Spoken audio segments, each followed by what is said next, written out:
Hey, it's me, JoJo from Jerz, and shocker, I've something to say. I am so sick and tired of Republicans constantly calling themselves pro-life when they're anything but. Starving children don't have to sit through a school day with empty bellies you could have filled if you are pro-life. Miscarrying women don't have to contend with sepsis before you'll give them medical care if you are pro-life. A 28-year-old mother doesn't die because you made the law so confusing doctors were afraid to help her if you are pro-life. You don't ban the medication someone who is transgender needs simply to exist, thus pushing them to the point of suicide if you are pro-life. You don't make the penalties harsher for a doctor who performs an abortion on a 10-year-old survivor of rape than they are for the rapist himself if you are pro-life. You don't make it easier for a child to get their hands on an assault rifle than a book with two mommies if you are pro-life. You don't turn dry erase boards into ballistic shields because you've accepted school shootings are just something we have to get over if you are pro-life. You don't perpetuate baseless, fear-mongering propaganda targeting innocent human beings on the basis of their ethnicity if you are pro-life. You don't force whole communities to have to live in perpetual fear because of the violence your intolerance stokes and promotes if you are pro-life. You don't do any of those things if you are truly pro-life. But that's just it. Republicans are not pro-life. They are pro-squelch self-expression. They are pro-snuff-out singularity. They are pro-stigmatize, pro-sanctioned hate, pro-proselytize, and pro-subjugation of women. They are they decide what life is and what life is not. But they sure as shit are not pro-life. My guest this week is my SNL buddy, Elie Mystal. Elie is the nation's justice correspondent and the host of its legal podcast, Contempt of Court. He is also an Alfred Nobler Fellow at the Type Media Center. His first book is the New York Times bestseller, Allow Me to Retort, A Black Guy's Guide to the Constitution. And keep your eyes peeled for his new book, due out in March.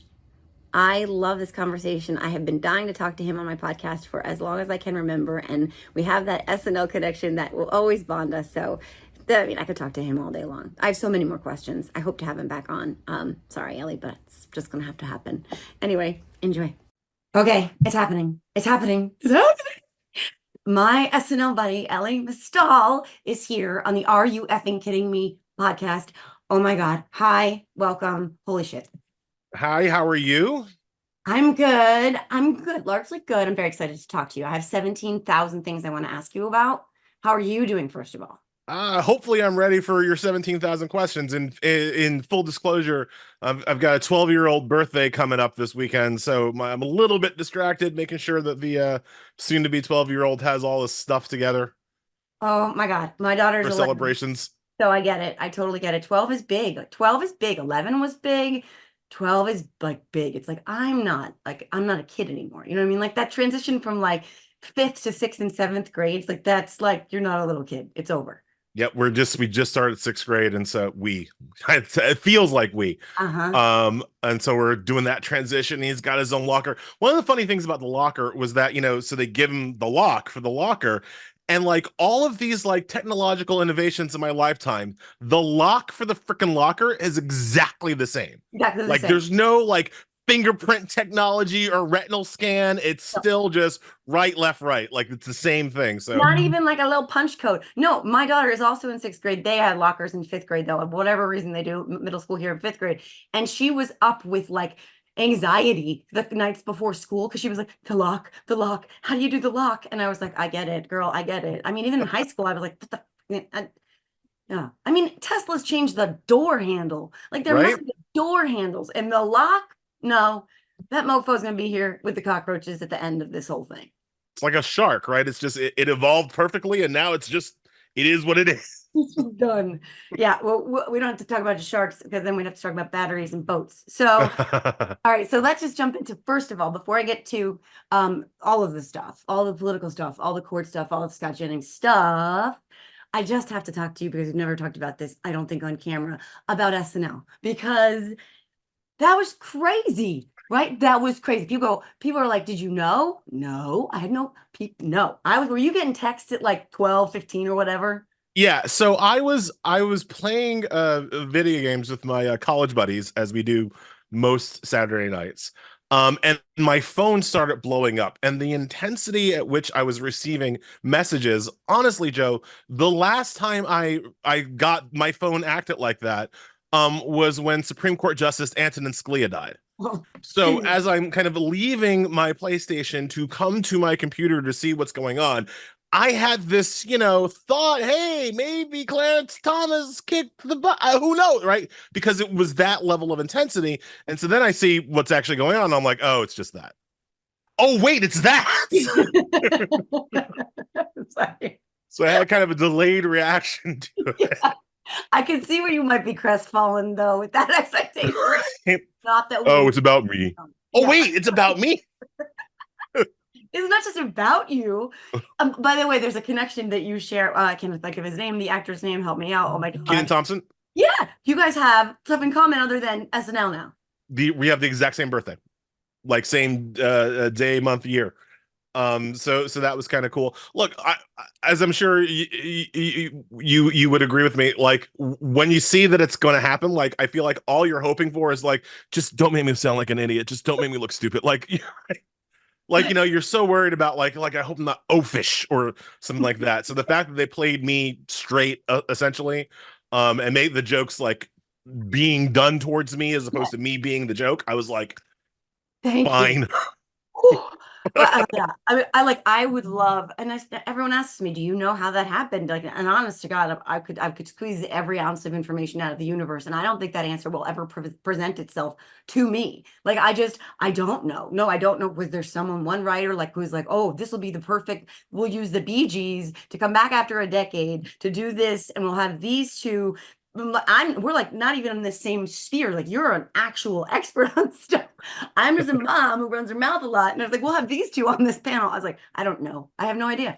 Somebody on that writing team is following us on Twitter. That's all I can kind of come up with. So. I've always felt all this pressure since then. No way, no, I'm kidding. To be like, what can I do? I'm just kidding. To be like, that was a one and done, I'm sure. But it was super fun, and like my kids were totally unimpressed by it. But by the morning, like we were all up. And I was like, oh my God, this is crazy. I was freaking out. And by 8 a.m., they were like, can you make me some breakfast? I don't care that you want. Like, I don't care. I was like, oh, okay, that's fine. I'll be humble like Sarah Sanders' kids make her. We have a humble setting in New Jersey. Okay, so we got that out of the way. Now let's just jump into it. I want to talk first. Okay, we'll talk first about the breaking news about the Georgia election board now deciding that all ballots, every single ballot, right, cast in that state needs to be counted by hand. Yes. What does that mean? So let's just step back 30,000 feet for a second.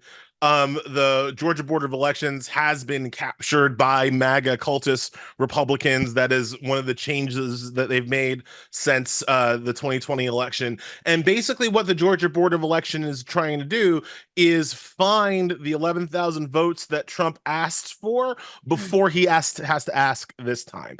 They are doing everything they can to make sure that state goes red in 2024, unlike 2020. And these last minute changes to the early voting procedures are meant to accomplish two things. One, chaos. I mean, understand, early voting starts in a couple of weeks. They've had a year or more to put these changes in. They're only doing it right now on the cusp of early voting, so things are chaotic. So people don't know what the rules are. So things are happening kind of seat of their pants last minute. Chaos helps Republicans. It helps the Republican agenda because what they want to say, should things go wrong, is it was chaotic. Who can know? We need recounts. We need lawsuits. We need whatever. So like putting chaos into the system is their way to protect themselves should the system spit out a result that they don't like. That is like, that is their most essential goal. But the other thing that this hand counting does, the difference between hand counting and machine counting is, again, for early voting, we live in the future, right? You fill out your form, you put it into a Scantron, boom, you're done, right?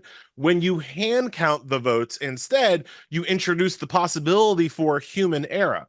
And I'm being very, very generous by saying human error, as if that's something that happens only in good faith, right? Obviously, by hand counting the votes, you also open yourself up for electoral machinations, right? So maybe I fill in my Scantron for Harris, and maybe the person who's reading my vote doesn't like that I voted for Harris, and maybe they feel like that vote wasn't filled in completely, wasn't filled in accurately. Maybe instead of counting my vote in the initial count, they set my ballot aside to potentially be counted later. So again, now it's election night. The race is close. Let's say it's within 11,000 votes, but there are 20,000 votes, mainly for Kamala Harris, that have been set aside because it was perhaps improperly filled out by the new hand counting people. Well, now we have to have an entire litigation, an entire lawsuit to see if we can force Georgia to count those votes they set aside from early voting. That's the other point of this election stealing ruling. It's a way for them to set aside potentially valid votes to be counted later if needed, and then we'll have to have a huge loss. And you can imagine Trump, right?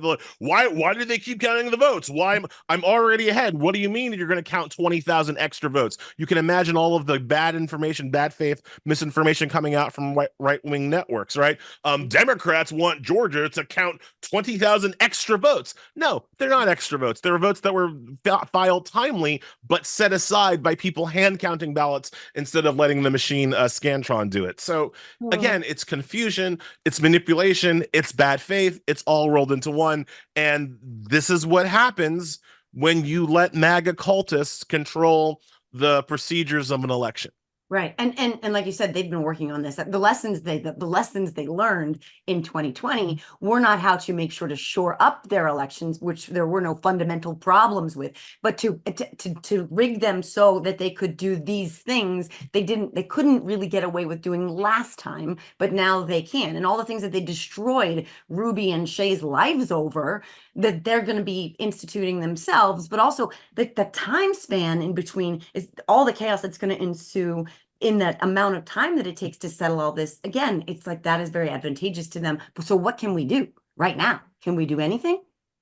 Yeah, not so much, right? Like, I mean, like this is the time to stop these people was 2 years ago when they took over the state board of elections, right? I mean, there's so much of this that are dies that have already been cast, right? When people like me were screaming about this in 2022 and 2021, that was the time to do something to stop the Republican takeover of the Georgia State Board of Elections. Well, we didn't do anything to stop the Republican takeover of the State Board of Elections, so now they control the State Board of Elections, and this is what they do, right? What can we do? Well, make sure you follow every single possible rule if you're going to early vote in Georgia. Certainly there's an argument to be made that what we should do is vote on election day in Georgia, which is what, again, the Republicans want, because people, one of the Democrats' thing is that people should make a plan for voting and not leave voting to the last minute, because, last minute, you're a working person, things happen, right? This is a suggestion that to push people towards voting on the day of election, as opposed to early voting. So like there are things at the margins that can be done, but fundamentally they won this round. And it's one of the problems with this.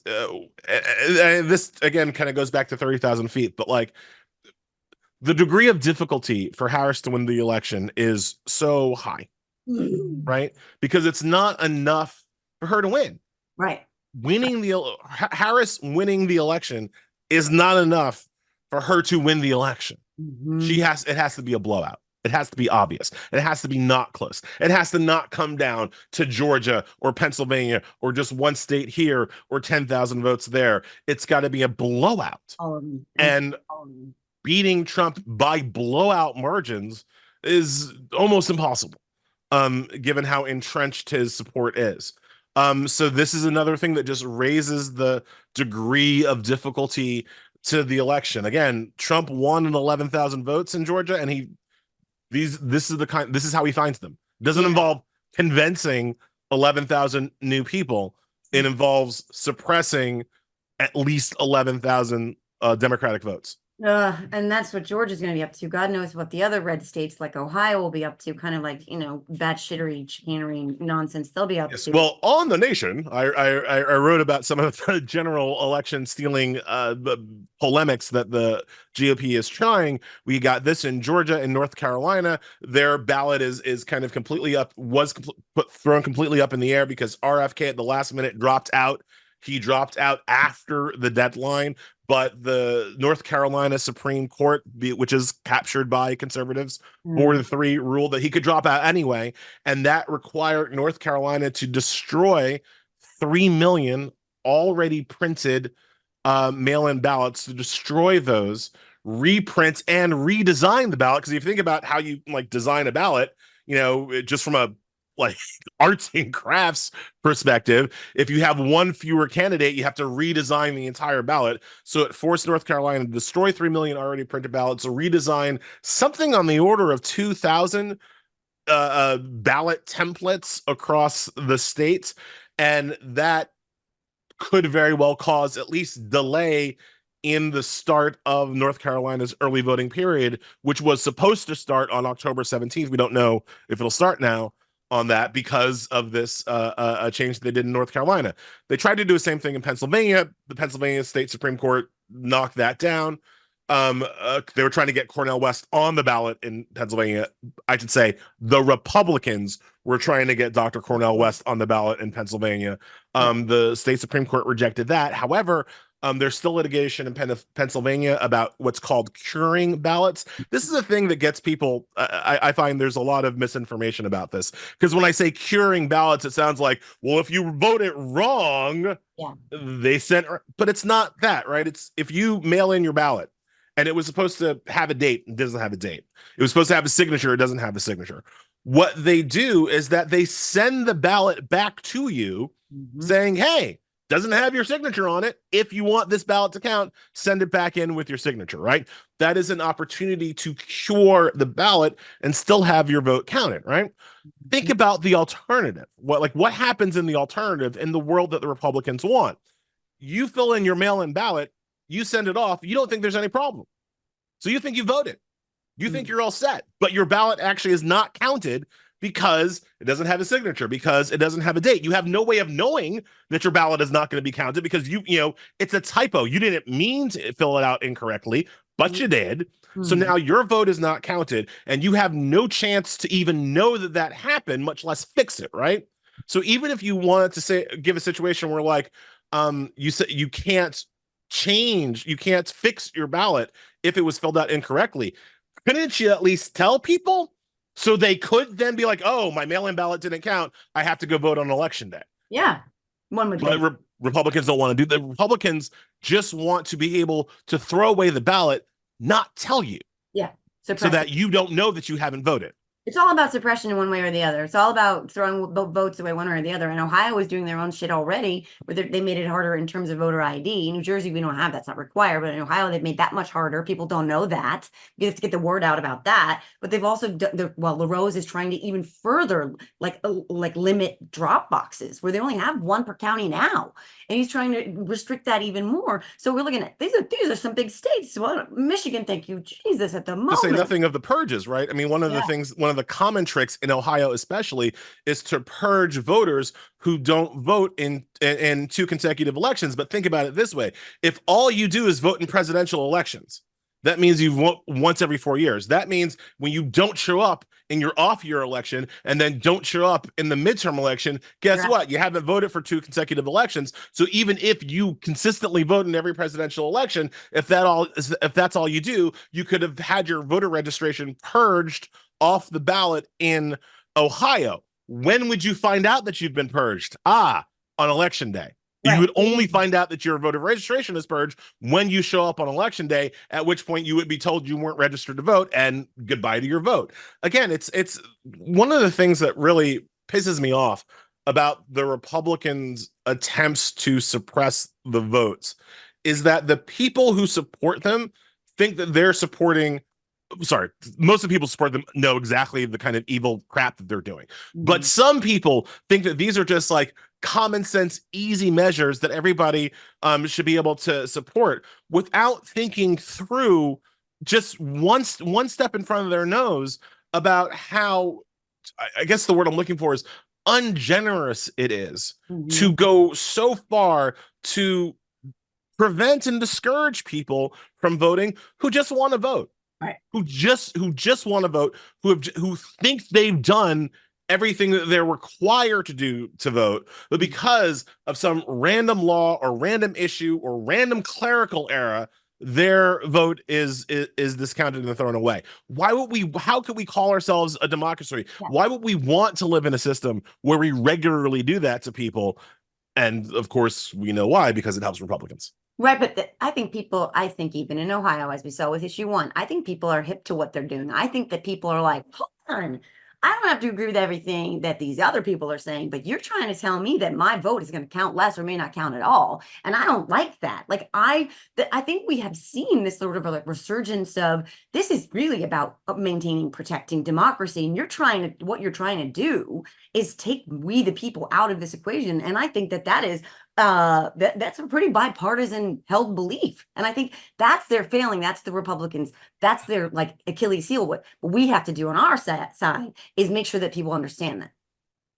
I think that's right. I think that part of where I struggle with that argument is that argument works for people who believe democracy should work or is working, Right, right? right, true. It's harder for me, when I go to the shop, not that I go often, but it's harder for me when I'm talking to people who don't think democracy is working for them, who don't think Mm. government is working for them, to get them kind of excited and to care about Republican attempts to steal democracy, right? If it's not working for you, then what do you care if it's gone? Right. Is one, and I have ways to like push back against that argument, but is an argument that I hear kind of far too often. Mhm. I think is one thing, and I think the other thing is that like the people who most care about protecting democracy are also the people who are likely to vote anyway. There are the people who are likely to participate in democracy in the first place, right? And what our side needs is to, I always say that I'm never trying to fight Trump, Yeah. right? When I'm making arguments or I'm on TV or whatever, I'm not trying to persuade Trump voters. I'm trying to fight the couch, right? Mm. I'm trying to persuade people whose choice is voting or not voting at all, Not JD Vance's couch, but yes. right? Right. Vance's couch. I don't have the vaccinations to sit on JD Vance's couch, but Or the lube. Sorry. I'm sorry. You were saying. Get but off the yeah, couch. but like the couch is my enemy, right? Yeah. The couch is what I'm trying to get people off of, because my belief is that if I can just get you off the couch, I don't gotta tell you who to vote for. You'll figure that out on your own, and even if you don't agree with me on this issue or that issue, you'll do a good enough job in the polling booth that I'm not going to have a problem, right? Mhm. But the problem is getting you to understand that your vote counts, that your vote matters, and that your vote matters on issues beyond the presidential election, right? Um, Mhm. um, we have a very, and I think this in this country, a very winner take all mentality, a very like, well, if I'm not the deciding vote, then what does it matter, right? Mhm. It's a weird thing. This is not something that you see in a lot of European countries, or African countries, right? This Right. sense that like if I'm not the decider, then nothing matters, right? So And American. one of the ways that I counteract that is that, you probably won't be the decider in the presidential election. Sorry if that makes your, ego feel really small, right? And sorry if that hurts your penis. Right? But you might be the decider, you know, in some of these local races and some of these close local races. Another article that I've written in the Nation is highlighting kind of 7 active, live, close state attorney generals races across the nation this year. State attorney generals in a post Roe world, in a post Dobbs world, are critically important, because whether or not you have a state attorney general that is liberal or conservative probably defines whether or not you have an abortion ban or not, Yep. whether or not you functionally have an abortion ban or not, Mm. because the people who are coming to enforce the abortion bans on you, it's not Donald Trump, It's not Don Jr. It's not Kimberly Guilfoyle. It's your state attorney general. It's a state trooper under the direction of your state attorney general who is doing the dirty work, right?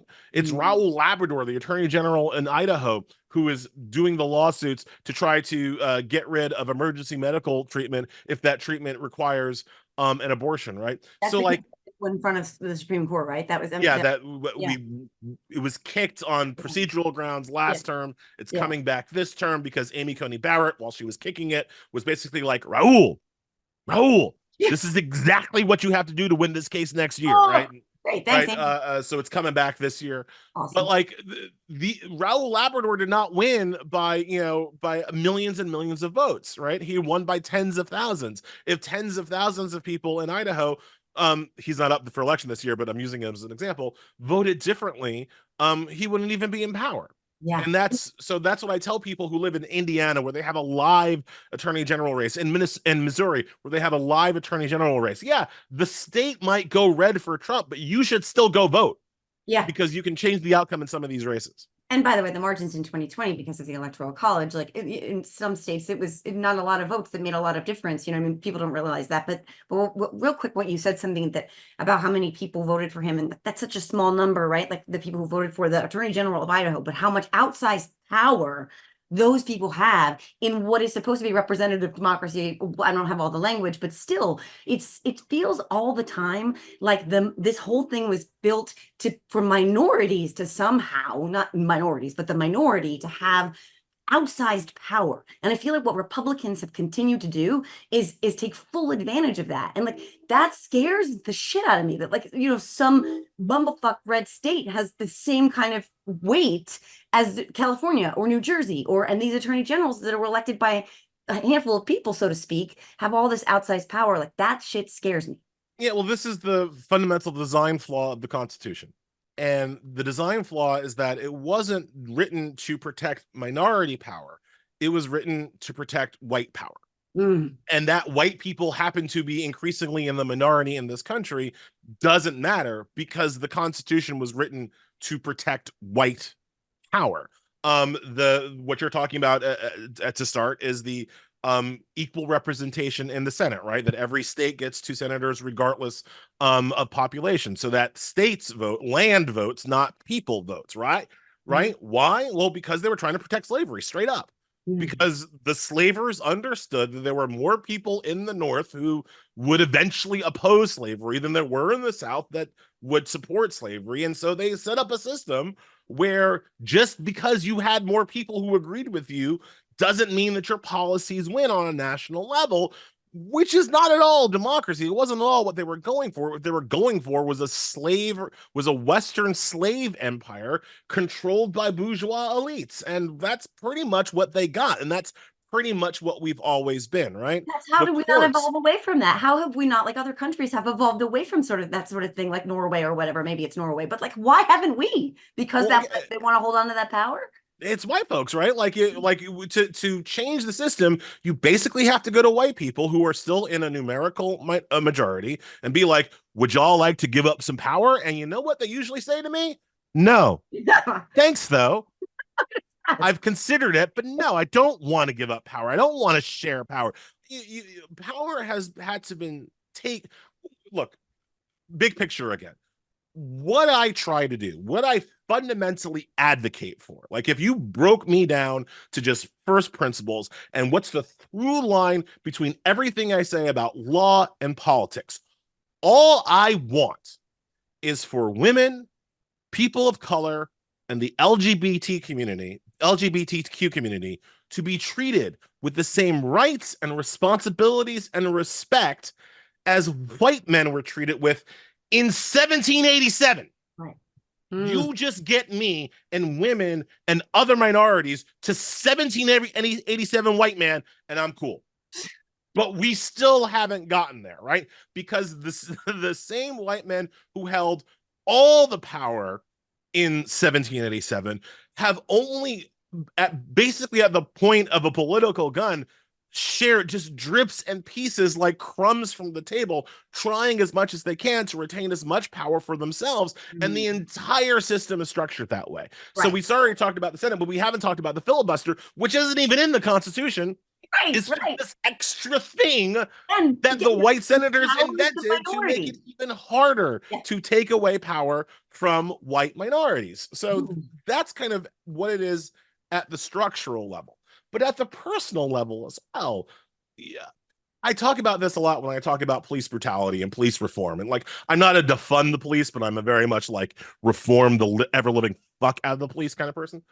Uh, um, and whenever I talk about that, usually, I end up talking with white folks about that, and white liberals who are just like, oh yes, we should reform the police and blah blah. But at the end of the day, even my white liberal friends, they like the fact that they can call the police if something bad happens, and they can know that the police are going to come and probably be on their side, right? So I always like to remind people, the day George Floyd was murdered, it knocked a different story off the front page from the day before. And that different story that was front page national news the day before George Floyd was murdered was about a white woman in Central Park who had called the cops on a black bird watcher because the black bird watcher had asked her to leash her dog in Central Park as she was required to do by law. And she called the cops on him, telling him straight up that that the cops are going to believe me, the white woman, and not you, the black man. That was the national story the day before George Floyd was murdered. And I always feel that those stories are linked because the brutality that everybody saw visited upon George Floyd was exactly the brutality the white woman in Central Park was calling to her aid in this moment of dispute with a black man in Central Park. That's one of the reasons why we can't, when you talk about like, why haven't we evolved away from it? We haven't evolved away from it because there is power there that people just don't want to give up, that people just don't want to cede. And it feels as though, and I can say this personally from family experience, it feels as though not only have we evolved from it, but so many have dug in deeper. Like I have family members who have actually said this sentence: I represent the most maligned group in America. I'm a privileged white male who built himself up from nothing. And I know. And I'm trying to say that to me. And I was like, oh shit, where do I start? But like, it does seem like they're digging in deeper. They're like, I know that this threat to this fragile hold I have on this thing, that because this country is evolving around me, I know that the hold on this thread is in danger. So I'm going to dig deeper, or I'm going to get even more extreme. I'm going to get even more angry. I'm going to get even more vocally racist and bigoted. Does it seem like I forget exactly how the quote goes, but something like, if you've lived a life of privilege, equality feels like torture. Something like that, right? Like when you've always been on top and now you're equal, it feels like you've lost something, right? It feels like, what back in the day you could own women and people. And now you can't. And if you used to be the kind of person that that your ancestors used to be able to own people, and now you can't, probably feels bad. Yeah. Right? It probably feels like you have lost something. If you've only had to compete against other white men, right? And you've done however well you've done competing in your own closed group. And then all of a sudden you have to compete not just against white men, but against black people and women too. Yeah. Well, you probably feel like you lost something because now it's probably a little bit harder for you to compete, right? Yeah. There are these, the loss, and here's, people are surprised when I say this. The loss and grievance that white men feel, they're not wrong. They have lost something. They've lost the ability to make people like you and I shut the fuck up. And I'm sure that's like super annoying for them because they used to be able to completely disregard us and our rights and our freedoms. They used to not even have to worry about it. And now they gotta worry about it. And so that, I'm sure, to them feels like a loss. Now, I don't care. I don't care that they've lost things. I'm glad that they've lost things. I hope they lose more. But the idea that they have, that their aggrieved idea is not based on nothing, right? It is based on being too long with unearned privileged and then having some of it. And again, when I say some of it, I mean like very small bits here and there at the margins, kind of taken away. They don't understand just how much privilege they still have, right? They don't appreciate that for shit. No. But there is a nugget of truth in their grievance, and that truth is that sharing the country with a bunch of other people is hard for them. They don't like to share. But let's about last question though. Like, I mean, do you think, because always people say in other countries, when we look at, democracy rising, we see people marching, we see, the threats of autocracy being, pushed aside or whatever, or overcome. Do you think that fundamentally the American people could ever really, from this point on, live under what would, be a dictatorship or authoritarianism or an autocracy? Do you think that the will of the American people would ever fully really succumb to that? Or do you think that seems like a leading question, or do you think, and I don't know, honestly, or do you think that the will of the people is too strong and be like, fuck off, I'm not going to be quiet, you can't put me in the gulag, or whatever hyperbolic thing I want to say? Oh no, yeah, no, I absolutely think the American people could be captured You do? in that way. I do not think that we are special. My uncle, my uncle is from Haiti, and he is a professor of philosophy, and he likes to say one of the real problems with America is that y'all have never lost your democracy, so you don't know how to defend it. Right. When you look at other countries, when you look at European countries, what you see now in modern times are countries that have gone through periods of authoritarianism, and not just like in the distant ancient regime past, like, in relatively, recent, not living memory, but within the last, within their kind of grandparents' memory, they've gone through stages where they were not free. And when they got their freedom back, often at the point of a gun or a point of a bomb, they think very differently about what they need to do to defend their democratic institutions from the people who would take it away from them because they've lost it before. We've never lost it, so we really have no idea how to defend it because we think we're special and we're great.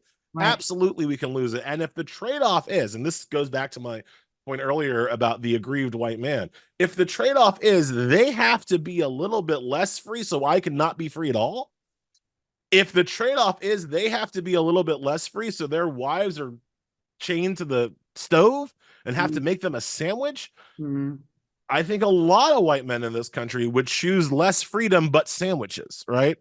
Would choose less freedom but handmaids. Would choose less freedom but a return to something akin to slavery. They would choose that. They would give up freedom for themselves if they could but take it away from everybody else. So the other side of that question, and I promise this is the last part, I promise before we get to your podcast and stuff, but the other side of that is does the bulk of the American populace understand that even as a threat right now? Do they actually understand that that is not just me, again, being histrionic, or you saying things that are crazy, because it's not. That is the threat that we're facing right now is really a binary choice between the freedom that we enjoy at the moment, right, which is not for everybody. Not everybody's enjoying the same kind of freedoms at the moment, or autocracy, which I'll be chained to a stove making me a sandwich. Nope, they don't. Here's why I know they don't. Because when Dobbs came down, people like me have been screaming for a decade, they're gonna take abortion away. If you give Republicans the Supreme Court, they're gonna take abortion away. People like me were called hysterical, wrong, hyperbolic, and I'm a guy and I got called that. You can imagine what the women advocates were called, trying to warn about what the Supreme Court would do. And then they did it, and then a lot of people were just like, what? I don't have, huh? Rovember. I'm like, great. I mean, great. Yay, let's Rovember. It would have been nice if you were here in 2014 when they actually won the control to do this, right? Like, so the Dobbs decision is almost proof of the pudding that people do not appreciate threats that are looming. They kind of only figure it out when it's fundamentally too late, right? Hopefully in this election, we will see people who realize what it means to not have reproductive rights and access to reproductive health. People who realize that, who go to the polls in record numbers and kind of say no and say stop to the groping, the groping, the coming Christo-fascist authoritarianism. But in terms of like the larger threats to democracy, no, people don't get it because again, they haven't lost it yet. They haven't seen it yet, and so there's no there are few people who can appreciate what's coming without kind of having experienced it for themselves. Yeah. It is why we have an asymmetrical war.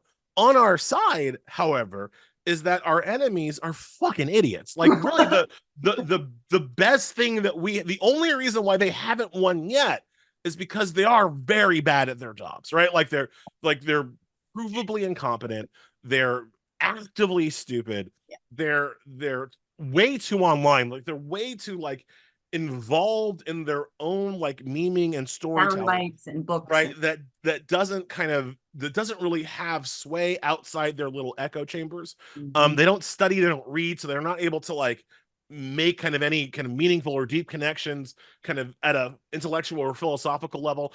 All of that hurts them. Like all of that is why people like us are still in the game. Right? It's why we, despite the fact that people don't understand how deep the threat is, and despite the fact that there are quite a few people who are willing to give up a little bit of freedom for a little bit more control over others, our enemies are so bad at it that it still makes it close. We still have a chance. Well, and you kind of thank God for that. Like if they were honestly, if they were people, this is again for my uncle kind of thing, like if we were up against like a real like Julius Caesar, Augustus Caesar type, we'd be fucking done. It'd be like if we were up against competent people, this would be done. Yeah, they chased all them out. Anyone who was competent within the party, they chased out, because what they also don't know how to do is grow their support. They just constrict and boil it down to this really extreme syrup of goo. Yeah. And look, there was one of my favorite articles about this whole era was written by Jamel Bowie. He's now with the New York Times, but he used to be on Slate. And 2 weeks before the Trump-Clinton election, Bowie wrote, okay, Trump's going to lose. He was obviously wrong about that. But Trump's going to lose. But the fact that he got so close, and then it was this like really brilliant article about how kind of the Republicans had two ways to go after kind of Barack Obama whooped their ass twice, right? It was either expand their base to, be more inclusive, big tent, especially with Latinos. Gotta remember, Latinos, most immigrant communities, they want to be Republican, right? Like it's part of the immigrant story. You always get to be white in this country once you're able to shit on black people, right? And there are a lot of immigrant groups that want to be viewed as white and could be interested in conservative policy. So your choice was to expand your base to invite those new Americans in, or just double down on the gross, disgusting underbelly of the MAGA movement. And what Bowie was saying 2 weeks before Clinton lost, when he thought Clinton was going to win, was that Trump showed them that doubling down on the white supremacists could win. And Bowie was saying it would win if you did it in a competent way as opposed to Trump's way. Obviously, Trump's incompetent way was enough. But that's the frightening thing to me always. This idea that like the lesson of the Trump era has been, in the words of Chris Rock, let's just ride this white thing out a little bit longer, see where it takes us, right? That's what they're doing. And for them not to do it, they'll have to be, it goes back to what I was saying earlier, they'll have to be resoundingly defeated at the polls. Oh, God. Michael Steele tried to get them to expand. Even Ryan Priebus tried to get them to expand. You had a little countdown trying to get them to expand, and they just kept. And this is where we are now. Well, oh my gosh, I had 17,000 things. I got to 5, but you are obviously with the Nation, but you have a podcast, right? Contempt of the Court. Yeah, it's a limited series podcast where I just kind of ran, because I talk about Supreme Court reform a lot, so I just kind of went through what all the reforms are, what they mean. I did it before Biden's reforms, but I talk about all of the things that Biden would eventually propose and kind of the pros and cons of those issues. So Lord, we could have a whole conversation, a whole separate. I could ask you all just about that alone for an hour, because that's lots of questions about that fucking Supreme Court. Speaking about outsized power, like how many of them were appointed by presidents who lost the popular vote? Like 6? I don't even know. Okay. Well, with that said, so we have. And I have a book. And a book. And a book. And a book. I mean, tell us about the book. So my first book is Allow Me to Retort, A Black Guy's Guide to the Constitution. And that is available wherever they still allow Black authors to sell books, which is not everywhere. No. And I have a new book coming out. I think I'm in post-production with it. So I think the publication date is sometime in March, but it's going to be called Bad Law, 10 Popular Laws Ruining the Country. Oh, okay. Well, keep an eye out for that, everybody. And not in Texas or Florida or Missouri or Arkansas or Ohio, some places, but definitely keep an eye out for that. No, Buy the Audible, I think, in those places. You'll be okay. Just don't try and get an abortion while you do that. Well, that's sad. Hopefully by March, we are still so fucking drunk from the party that we just had celebrating the trifecta win we had in November, that or December or January, whenever they finish counting in Georgia, that we're just like, this book is out. Let's go get it. Let's hope that we're in that place then. 100%.